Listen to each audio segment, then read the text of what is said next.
Hi, I'm Craig with ApplianceVideo.com. Today, we'll be taking a look at the output control assembly on this Appliance Laundry Systems electric dryer.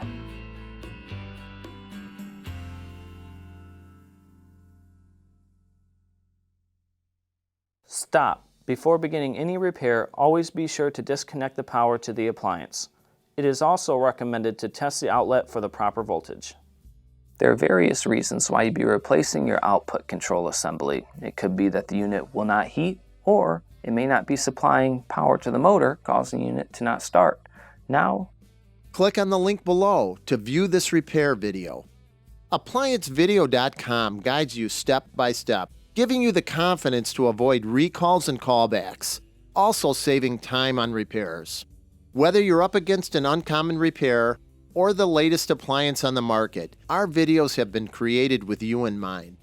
Our growing library of videos have been produced using our factory-certified technicians who have extensive infield experience over the past 30 years. ApplianceVideo.com provides high-quality repair videos that anyone can follow, regardless of their skill level. We are here to help. Click on the link below to view this repair video and let us help you do it right the first time.